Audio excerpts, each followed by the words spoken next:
नमस्कार, मी राजीभाऊ मोगल. सत्ताकारांमध्ये आपलं स्वागत आहे. विद्यार्थ्यांच्या प्रश्नाकडे सातत्याने दुर्लक्ष करणं कसं होऊ शकतं हे आज अवघ्या देशानंच नव्हे तर जगानं बघितलं. शिक्षण मंत्री धर्मेंद्र प्रधान यांना अखेर आपला राजीनामा द्यावा लागलेला आहे.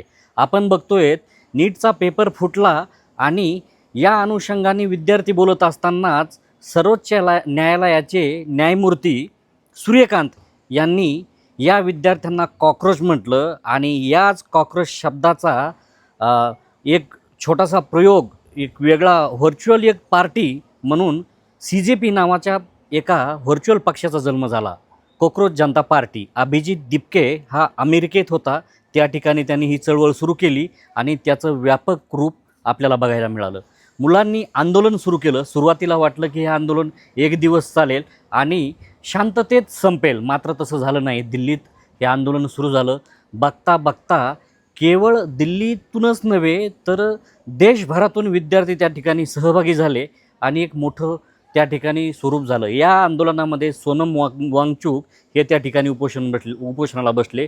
त्यांच्यासोबतच JNUमधले काही विद्यार्थी देखील त्या ठिकाणी बसले होते. मात्र सोनम वांगचुक यांना दवाखान्यात कसं त्या ठिकाणी दिल्लीला हलवलं तर कशासाठी हलवलं? आंदोलनाची धार कमी करायची होती आणि संसदेवर जो मोर्चा काढणार होते मुलं, तो मोर्चा होऊच द्यायचा नाही असं सरकारने ठरवलं होतं. मात्र तो मोर्चाही निघाला आणि ह्या मोर्चामध्ये लाठीचार्ज झाला. आपण जर बघितलं तर मराठवाड्यामध्ये म्हणजे आंतरवाली सराटी या ठिकाणी मनोज जरांगे पाटलांनी एक आंदोलन सुरू केलं होतं. त्या ठिकाणी लाठ्या मारल्या, काही महिलांचे डोके फोडले आणि आंदोलन पेटलं. खरं तर राज्य सरकार सातत्याने केंद्र सरकारसोबत बोलत असतं आणि केंद्र सरकारलाही माहीत राहतं की कुठल्या राज्यात काय चाललं आहे.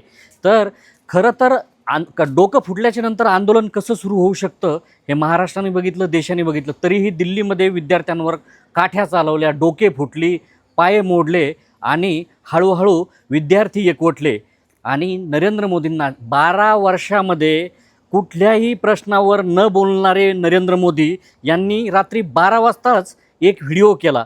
तो व्हिडिओ केल्याच्या नंतर देखील मुलांनी त्यांना प्रचंड ट्रोल केलं आणि त्यांनी परत पुन्हा काल 40 सेकंदाचा देखील एक व्हिडिओ करून विद्यार्थ्यांसोबत त्यांच्याच भाषेमध्ये बोलण्याचा प्रयत्न केला. मात्र तरीही विद्यार्थ्यांनी ट्रोलिंग चालूच ठेवली. आज बघितलं ज्या विषयासाठी खरं तर सोनम वांगचुक यांनी आपलं उपोषण माघार घेतल्याच्या नंतर त्यांना असं वाटलं की हे आंदोलन थांबेल, मात्र हे आंदोलन थांबवलं नाही. विद्यार्थ्यांनी धर्मेंद्र प्रधान यांचा राजीनामा मागितला आणि धर्मेंद्र प्रधान यांचा राजीनामा मागत असताना त्यांनी पंतप्रधान नरेंद्र मोदींचा देखील राजीनामा मागायला सुरुवात केली. आपण बघतोय आज धर्मेंद्र प्रधान यांनी राजीनामा दिलेला आहे. मात्र आता हे जनजी हे डेंजर येतं आणि देशही बघतं की हे जनजी काय आहेत. लोक हसायचे जनजीला, मात्र नाही, यांची क्रिएटिव्हिटी डेंजर आहे.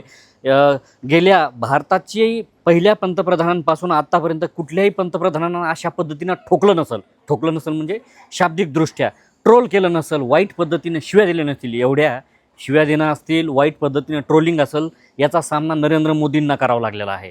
हे सगळं होत असतानाच आता धर्मेंद्र प्रधान यांचा राजीनामा जरी झाला असेल तर आता खरंच हे जनजी थांबणार आहेत का?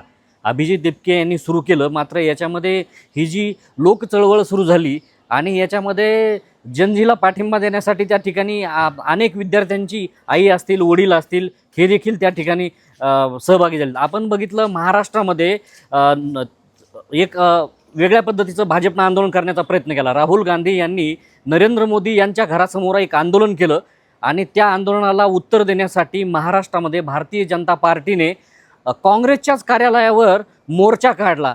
तर या मोर्चाचं एक रूप असं समोर आलं की भारतीय जनता पार्टीचे जे नेते आहेत त्यांची जी मुलं येतं तेच घरात प्रश्न बापाला विचारायला लागले की हा मोर्चा तुम्ही नेमका कशासाठी काढला?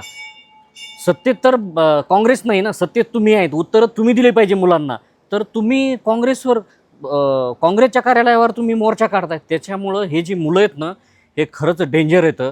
आणि जर तुम्ही पोस्टर बघितले असतील, यांच्या क्रिएटिव्हिटीच्या घोषणा जरी बघितल्या असतील तर हे अत्यंत डेंजर आहेत. आता धर्मेंद्र प्रधानांनी राजीनामा दिला आहे, एका शिक्षण मंत्र्यांनी राजीनामा दिला आहे, मात्र आता पुढचा नंबर कोणाचा आहे हा प्रश्न उपस्थित होत असतानाच आता पुढचा नंबर नितीन गडकरींचा आहे अशी आता एक चर्चा सुरू झालेली आहे. कारण का तर नितीन गडकरी की पेट्रोलियम मंत्री नाहीत, मात्र ते सातत्याने पेट्रोलवर बोलत आहेत, पेट्रोलमध्ये कशी भेसळ होती आहे आणि गाड्यांना कसा त्याचा त्रास होतो आहे याच्या संदर्भात पण आता ही चर्चा सुरू होऊ शकते. मात्र हे जी खरंच आता दिल्लीमध्ये शांत बसू शकतात का, काय करू शकतात हे पाहणं अत्यंत महत्त्वाचं ठरणार आहे.